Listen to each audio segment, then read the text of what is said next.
నేటి press meet పెట్టడం ముఖ్య ఉద్దేశం ఏదైతే స్టీల్ ప్లాంట్ 8వ తారీఖున ఘటన జరిగిందో దీనిపైన జాతీయ మానవ హక్కుల కమిషన్ ఫిర్యాదు చేయడం జరిగింది. నిన్న ఆల్రెడీ 13415/IN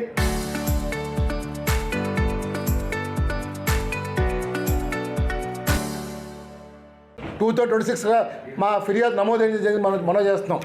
ఈ ఫిర్యాదులో మేము పార్టీలుగా క్యాబినెట్ సెక్రటరీ టీవీ సోమనాథన్ గారిని, అలాగే రాష్ట్ర ప్రధాన కార్యదర్శి సాయి ప్రసాద్ని, అలాగే స్టీల్ సెక్రటరీ సురేష్ పౌండ్రిక్ గారిని, ఈ ముగ్గురిని పార్టీలుగా చేర్చాం.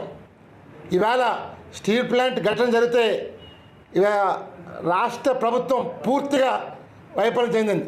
పరిశ్రమల శాఖ మంత్రి రాకుండా ఏదో మనకు సామెత ఉంది, రోమ్ నగరం తగలబడుతుంటే నీరజ్ చక్రవర్తి పిడియలు వాయిస్తున్నట్టు ఇవాళ లోకేష్ గారు పిడియలు వాయిస్తున్నారు.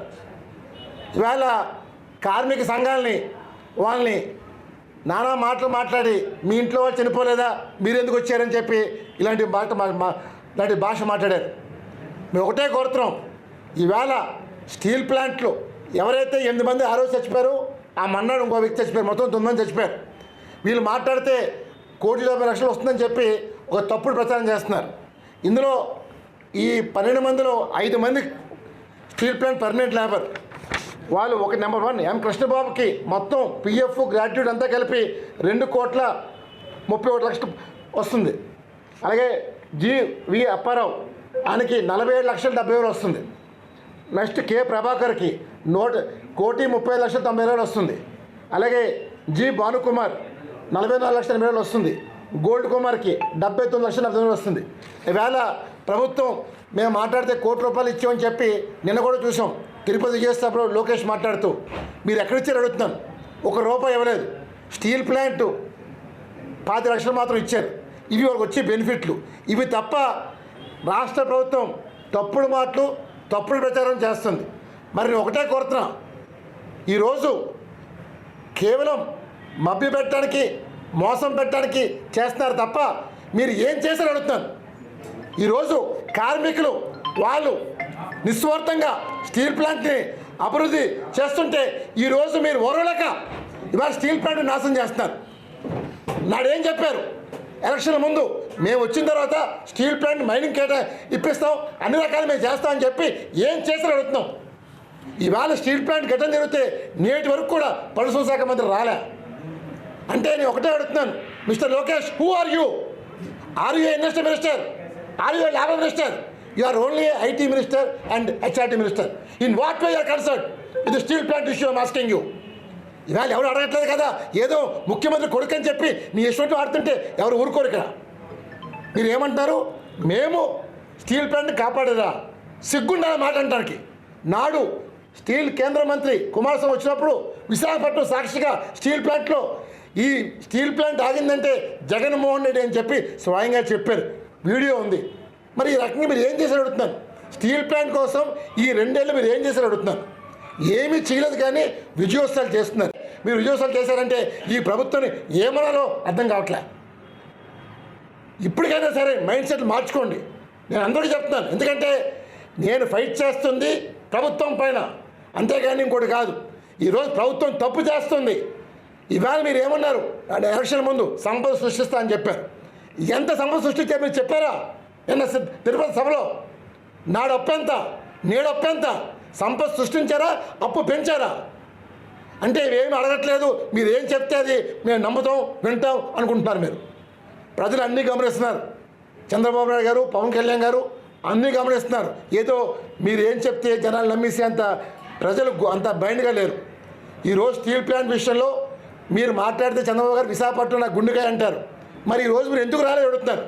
నిన్న మీ పరిశ్రమ శాఖ మంత్రికి మీకు తిరుపతి వెళ్ళి సభలో పాల్గొనే టైం దొరికింది, కానీ ఇక్కడ వచ్చి టైం మీకు రాలేదంటే నిజంగా విశాఖపట్నం మీకు ఎంత ప్రేమ ఉందో అర్థమవుతుంది. ఇవాళ విశాఖపట్నాన్ని పూర్తిగా నాశనం చేస్తున్నారు. అసలు విశాఖపట్నం పేరే చెరిపాడేస్తున్నారు. ఇవాళ విశాఖపట్నం పేరు వచ్చిందంటే అది మీ వల్ల నా వల్ల రాలేదు. అది స్టీల్ ప్లాంట్, అది విశాఖపట్నం ప్రైడ్. అది ఆ ప్రైడ్ని మీరు నాశనం చేస్తారంటే మీ పార్టీని ఏమన్నా మాకు అర్థం కావట్లేదు. ఇవాళ విశాఖపట్నం స్టీల్ ప్లాంట్ పరిరక్షణలో పూర్తిగా ఫెయిల్ అయింది. తెలుగు శక్తి ఒకటే డిమాండ్ వస్తున్నాం. తెలుగు శక్తి లక్ష్యం స్టీల్ ప్లాంట్ పరిరక్షణ చేయడం కోసం, కార్మికుల శ్రేయస్ కోసం, ప్రజల్ని ఏదైతే మోసం చేస్తారో ప్రజలు చైతన్యం చేయడం కోసం తెలుగుశక్తి ముందు రాబోతుంది. మనం ఒకటే డిమాండ్ చేస్తాం, ఎవరైతే కార్మికులు చనిపోయారో ఆ 9 మంది కార్మికులకి ₹1 కోటి ఇవ్వాల్సిందే డిమాండ్ చేస్తాం. ఇదేదో మీరు ముష్టి పడట్లేదు. ఈవేళ మీరు బడా పారిశ్రామికలకి విశాఖపట్నం ఎకరం భూమి 99 పైసలకి ఇస్తున్నారు. ఎవరు సొమ్ము వేస్తున్నారు అడుగుతున్నారు.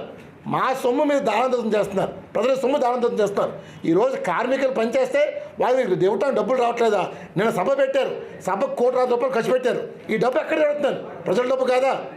మీరు ఏం సాధించారని సభ పెట్టి అడుగుతున్నాను. నిజంగా విశాఖపట్నంలో పంచగ్రామం సమస్య ఉంది, ఆ సమస్య తీర్చారా? ఇప్పుడు తీర్చలేదు. మరి విశాఖపట్నం ఎయిర్పోర్ట్ని తీసుకెళ్లి భోగాపురం మార్చారు. అంటే విశాఖపట్నాన్ని పూర్తిగా చెరిపేస్తున్నారు. నేను ఒకటే కోరుతున్నాను, Pawan Kalyan, mister Chandrababu Naidu, think properly, do work properly. అంతేగాని మేము ఏదో చేసేస్తాం, ప్రజలు మమ్మల్ని ఆదరిస్తున్నారు అనుకుంటున్నారు. ప్రజలు చీకొడుతున్నారు, మీకు తెలియట్లేదు. మరి మీకు వాస్తవాలు చెప్తున్నారు తెలియట్లేదు, కానీ మీరు ఒక భ్రమలో బతుకుతున్నారు. దయచేసి వాస్తవంలోకి రండి. డెఫినెట్గా విశాఖపట్నం స్టీల్ ప్లాంట్కి న్యాయం చేయమని తెలుగుశక్తి కోరుతుంది. అలాగే కూడా కార్మికులు కూడా ఏదైతే చెప్తున్నారో ₹1,72,00,000 అది పచ్చి బోగస్. మీ ఫిగర్స్ కూడా మీ దగ్గర ఉన్నాయి, మీకంటే ఫిగర్స్ కూడా మీకు ఇస్తాను. వాళ్ళకి వచ్చి బెనిఫిట్, ప్రావిడెంట్ ఫండ్ అన్నీ కలిపి వాళ్ళు వచ్చి చాలా తక్కువ. ఇవాళ కాంట్రాక్ట్ లేబర్కి మిగతా ఉన్న కాంట్రాక్ట్లో 9 మందికి వాళ్ళు మహా వస్తే 30 లక్షలు వస్తుంది వాళ్ళకి. అంటే దీనివల్ల మీరు ఏం సాధించారు అడుగుతున్నాను. దాన్ని దయచేసి తెలుగు శక్తి మేము ఒకటే చెప్తున్నాం, స్టీల్ ప్లాంట్ని పరిరక్షించడం ముఖ్య లక్ష్యం. అందులో చంద్రబాబు నాయుడు గారు మీరు ఏదైతే ఎలక్షన్ టైంలో ముఖ్యంగా రాష్ట్ర అధ్యక్షుడు పల్లా శ్రీనివాసరావు నాడు అమరనిర్దేశ్ చేసి స్టీల్ ప్లాంట్ని కాపాడుతానని చెప్పి ఆ స్టీల్ ప్లాంట్ ఈవేళ అధోగతి పాలు చేస్తుంటే డ్రామాలు ఆడుతున్నారు. మొత్తం ఎమ్మెల్యేలు డ్రామాలు ఆడుతున్నారు. ఈవేళ కూటమి ప్రభుత్వమే డ్రామా ఆడుతుంది. నేను ఒకటే కొడుతున్నాను బీజేపీ వాళ్ళని, దయచేసి విశాఖపట్నం స్టీల్ ప్లాంట్ ఇది మహత్వపూర్ణ సమస్య, కాపాడమని చెప్పి మరోసారి విజ్ఞప్తి చేస్తాను. జై హింద్. పెట్టి ఒక బ్లడ్ క్యాంప్ కూడా పెట్టాం. అందువల్ల కొద్దిగా లేట్ అయ్యాను, క్షమించండి. అప్పటి నుంచి కూడా మేము దురదృష్టంగా జరగడం, ఈ యొక్క ప్రమాదాలు జరగకూడదని చెప్పి మరి ఎంత మొత్తుకున్నా సరే మళ్ళీ అదే జూన్ నెల మరి మొన్న 8వ తారీఖుని 2026 12లో జరిగింది, 26లో ఇప్పుడు 9 మంది చనిపోయారు. మళ్ళీ ఇంకో ఆయన ఇంకా సీరియస్గా ఉన్నారు. ఆయన చాలా బాధాకరం ఇది.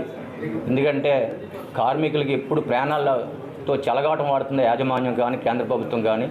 ఎందుకంటే ఈ స్టీల్ ప్లాంట్ అనేది 100% కేంద్ర ప్రభుత్వం సంస్థ. ఇది మేము విశాఖపట్నం స్టీల్ ప్లాంట్ మీ అందరూ తెలుసు, మీ అందరి సహకారంతో ఈ స్టీల్ ప్లాంట్ అభివృద్ధి చెందింది. 32 మంది ప్రాణ త్యాగాలు చేసిన తర్వాత పెద్ద ఉద్యమం అయిన తర్వాత స్టీల్ ప్లాంట్ వచ్చింది. ఇది అలాంటి స్టీల్ ప్లాంట్ కాపాడుకోవాలని చెప్పి గత 2021 నుంచి కూడా పెద్ద ఉద్యమం చేస్తున్నాం. దానికి మీ అందరూ సహకరించారు, మీడియా మిత్రులందరూ కూడా. ఎందుకంటే ఇది ప్రజల ఆస్తి. అది ఆ రోజు కేంద్ర ప్రభుత్వం ఇచ్చిన 5 కోట్లు పెట్టుబడి పెడితే ఈరోజు విశాఖపట్నం స్టీల్ ప్లాంట్ 3 లక్షల కోట్లు విలువైన స్టీల్ ప్లాంట్ని అతి కారు చౌకగా ఎవరికో అప్పచెప్పాలని చెప్పి, దారాదత్తం చేయాలని చెప్పి అంబానీ, ఆదానీ, పోస్కోల్, జిందాల్ వంటికి కేంద్ర ప్రభుత్వం నిర్ణయం తీసుకుంది 2021లో. అప్పటి నుంచి కూడా ఈ ఉద్యమం చేయడం వల్ల ఈరోజు అమ్మలేకపోయారు. అయితే అమ్మలేకపోయారు కానీ ఏదో రకంగా అమ్మాలని చెప్పి స్టీల్ ప్లాంట్ నాశనం చేయాలి, నష్టాలు పాలు చేయాలి, ఎవరికో ప్రైవేట్ వ్యక్తులు అప్పచెప్పాలని ఒక దురుద్దేశంతో గత 2 సంవత్సరాల నుంచి కూడా ఇది పూర్తిగా ప్లాంట్లో ఉన్న అన్నీ కూడా వైలేషన్ చేశారు. సేఫ్టీ కానివ్వండి, లేబర్ లాస్ కానివ్వండి, డిపిఏ గైడ్లైన్స్ కానివ్వండి, సిస్టమ్స్ ఉంటాయి. విశాఖపట్నం ఒక స్టీల్ ప్లాంట్ అంటేనే ఎంతో సిస్టమేటిక్గా ఉత్పత్తి చేస్తేనే, ఆ ప్రొసీజర్ చేస్తే తప్ప ఏదో కంగారు పడి ఉత్పత్తికి మనం ఉత్పత్తి ఇచ్చేయాలి, లాభాలు వచ్చేయాలంటే అది కాదు. అక్కడ ప్రయాణాలు కూడా ముఖ్యం. అక్కడ కార్మికులే గత 2 సంవత్సరాల నుంచి కూడా ముఖ్యంగా చెప్తున్నాం. కూటమి ప్రభుత్వం ప్రతిసారి మేము కాపాడాము ప్యాకేజ్ ఇచ్చామన్నారు. ప్యాకేజ్ ఎందుకు ఇచ్చారు? ఎందుకు ఇస్తారు? ఇది గవర్నమెంట్కి ఇచ్చారు. ఎవరికి ప్రజలకు ఇచ్చారు.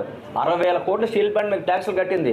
కేంద్ర ప్రభుత్వానికి 5,000 పెట్టుబడి పెడితే ఈ 35 సంవత్సరాల్లో ఈ సంవత్సరం 4,000 ట్యాక్స్ కట్టాం. ఈ సంవత్సరం కంపెనీ నష్టాల్లో ఉన్న జీఎస్టీ రూపంలో మా 26,000 టర్నోవర్ మీద 18%, అలాగే సెంట్రల్ యాక్సెస్ కానివ్వండి, కస్టమ్ డ్యూటీ కానివ్వండి, మొత్తం సెంట్రల్ గవర్నమెంట్కి ఈ సంవత్సరమే 4,000 కొట్టాం.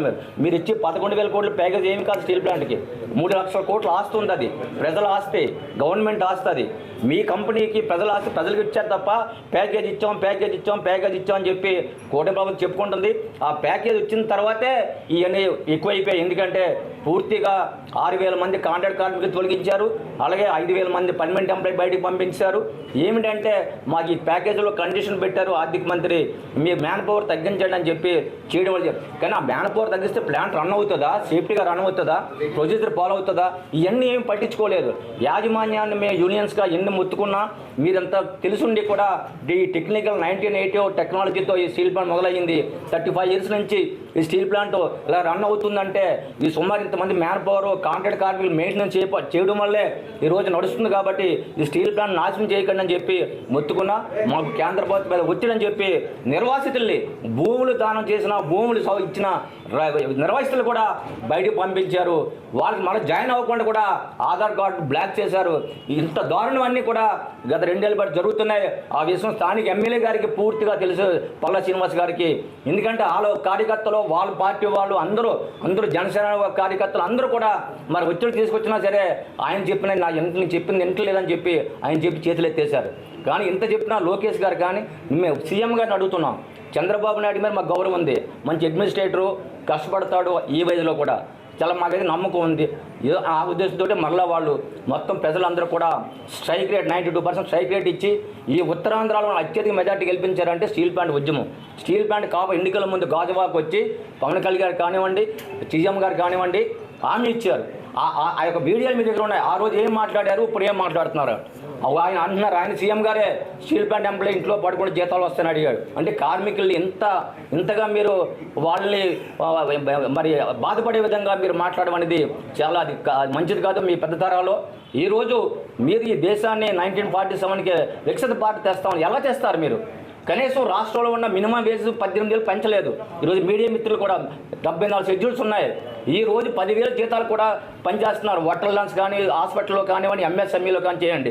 2007లో రాజశేఖర రెడ్డి గారు మినిమం వేజ్ పెంచారు, ఈ రోజు పెంచలేదంటే మీరు సంవత్సరానికి 52 లక్షలు 47కి మీరు తీసుకొస్తామంటున్నారు ఆదాయం, సంవత్సర ఆదాయం ప్రతి ఒక వ్యక్తికి. అంటే 52 లక్షలు అంటే నెలకు ఎంత జీతం ఉండాలి? 4.5 లక్షలు ఉండాలి. విశాఖపట్నం స్టీల్ ప్లాంట్ వచ్చేసరికి ఖచ్చితంగా భద్రత కల్పించాలి.